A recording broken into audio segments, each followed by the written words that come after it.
فرشتوں کو اللہ تعالیٰ نے یہ صلاحیت دی ہے کہ وہ انسانوں کے سامنے انسانی شکل میں آ سکتے ہیں۔ حضرت ابراہیم علیہ السلام نے ایک بار جب فرشتوں کو اصلی شکل میں دیکھا تو ان کا جسم آسمانوں سے بھی بلند تھا اور رنگ بالکل سیاہ تھا، اور ان کے جسم نے آسمانوں میں ہر چیز کو گھیرے ہوئے تھا۔ آپ صلی اللہ علیہ وآلہ وسلم نے سفر معراج پر جب ملک الموت کو دیکھا تو ان کے چار منہ تھے، جس میں سامنے کا منہ نور کا بنا ہوا تھا جس سے وہ نیک لوگوں کی روح کو قبض کرتے ہیں، جبکہ پیچھے کی طرف کا منہ آگ کا بنا ہے جس سے وہ کفار کی روح دردناک عذاب اور اذیت کے ساتھ نکالتے ہیں۔ ان کا دائیں طرف کا منہ غضب سے بنا ہے جس سے وہ گناہگار ایمان والوں کی جان قبض کرتے ہیں، جبکہ بائیں طرف کا منہ قہر کا بنا ہے جس سے وہ منافقین کی روح قبض کرتے ہیں۔ جبکہ ان کی جسامت اتنی بڑی ہے کہ ان کا ایک قدم اگر مغرب میں ہو تو دوسرا قدم مشرق میں ہوگا۔ ان کے بھی چار پر ہیں لیکن وہ پرندے جیسے نہیں ہیں، بلکہ یہ صرف سمجھانے کے لیے بیان کیے گئے ہیں۔ فرشتوں کا تصور انسانی سوچ تصور بھی نہیں کر سکتی۔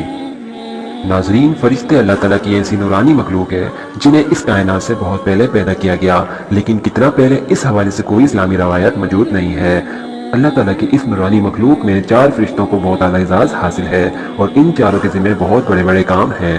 جنہیں وہ ہر لمحے سر انجام دے رہے ہیں۔ رتبے کے لحاظ سے حضرت جبرائیل علیہ السلام، پھر حضرت میکائیل علیہ السلام، اسرافیل علیہ السلام اور چوتھے نمبر پر حضرت عزرائیل علیہ السلام ہیں، اور ان چاروں فرشتوں کو باقی سب فرشتوں میں سب سے پہلے پیدا کیا گیا۔ حضرت عزرائیل علیہ السلام یعنی کہ ملک الموت کو اللہ تعالیٰ نے انسانوں کی روح نکالنے کی ذمہ داری سونپی ہے۔ ملک الموت انبیاء کرام اور نیک لوگوں کی روح کو خود قبض کرنے کے لیے حاضر ہوتے ہیں، جبکہ عام لوگوں کی روح قبض کرنے کے لیے ان کے نمائندے یہ کام سر انجام دیتے ہیں۔ اس پوری کائنات میں صرف ہمارے پیارے نبی حضرت محمد صلی اللہ علیہ وآلہ وسلم کو یہ مقام حاصل تھا کہ وہ اپنی مرضی سے دنیا میں جب تک چاہیں رہ سکتے ہیں اور جب چاہیں اس دنیا سے پردہ کر سکتے ہیں۔ اس کے علاوہ اللہ تعالیٰ نے ملک الموت کو حکم دیا کہ نہ تو میرے محبوب کی اجازت کے بغیر ان کے گھر میں داخل ہونا اور نہ ہی ان کی اجازت کے بغیر ان کی روح قبض کرنا، اور اگر وہ دنیا میں مزید رہنا چاہتے ہیں تو انہیں رہنے دینا، ورنہ بتا دینا کہ اللہ تعالیٰ ان سے ملنے کا شوق رکھتے ہیں۔ لہٰذا اجازت ملنے پر آپ صلی اللہ علیہ وآلہ وسلم کی روح کو قبض کیا گیا۔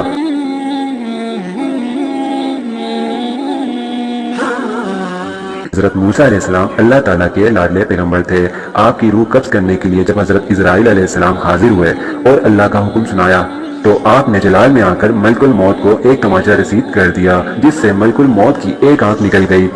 تو ملک الموت نے اللہ تعالیٰ کے پاس جا کر عرض کی کہ آپ کے بندے نے میرے ساتھ یہ سلوک کیا، تو اللہ تعالیٰ نے انہیں آنکھ واپس کر دی اور کہا کہ حضرت موسیٰ علیہ السلام سے جا کر کہو کہ وہ ایک سرخ گائے کے بالوں میں ہاتھ پھیرے، ان کے ہاتھ کے نیچے جتنے بال آئیں گے اتنے سال ان کی عمر بڑھا دی جائے گی۔ تو حضرت عزرائیل علیہ السلام موسیٰ علیہ السلام کے پاس واپس آئے اور اللہ کا پیغام سنایا، تو حضرت موسیٰ علیہ السلام نے فرمایا کہ اس کے بعد میرے ساتھ کیا ہوگا؟ تو ملک الموت نے جواب دیا کہ اس کے بعد پھر آپ کو موت ہے۔ تو حضرت موسیٰ علیہ السلام نے عرض کی کہ آج ہی میری روح قبض کر لو۔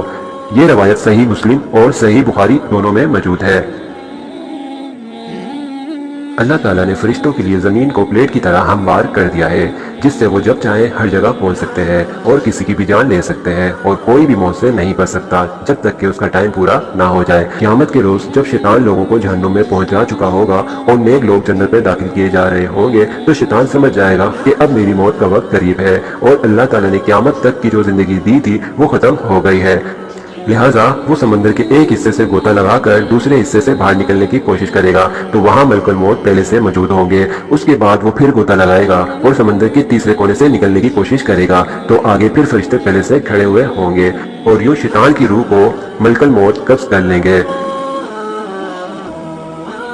آخر ملک الموت کو ہی روح قبض کرنے کی ذمہ داری کیوں دی گئی؟ اس کے پیچھے بھی ایک واقعہ موجود ہے۔ جب حضرت آدم علیہ السلام کی تخلیق کا وقت آیا تو اللہ تعالیٰ نے حضرت جبریل علیہ السلام کو حکم دیا کہ جاؤ زمین سے مٹی لے آؤ، تو حضرت جبریل علیہ السلام زمین کے اس حصے میں آئے جہاں خانہ کعبہ موجود ہے اور وہاں سے خاک اٹھا لی، لیکن زمین نے قسم دی کہ یہاں سے خاک لے کر مت جاؤ، کیونکہ اس سے جو تخلیق کی جائے گی اس کی اولاد بہت گناہ گار ہوگی، اس پر اللہ کا عذاب ہوگا۔ اس بات کو سن کر حضرت جبریل علیہ السلام وہ خاک لیے بغیر واپس آ گئے، جس کے بعد میکائیل علیہ السلام اور اس کے بعد اسرافیل علیہ السلام کو زمین پہ بھیجا گیا، پر وہ بھی اس خاک کو لیے بغیر واپس آ گئے۔ لیکن جب حضرت عزرائیل علیہ السلام کو زمین پہ بھیجا تو زمین نے وہی کہا جو 3 فرشتوں سے کہا تھا، لیکن حضرت عزرائیل علیہ السلام نے فرمایا کہ تو جس رب کی قسم دیتی ہے میں بھی اسی رب کی اجازت سے آیا ہوں اور میں خاک لے کر ہی جاؤں گا۔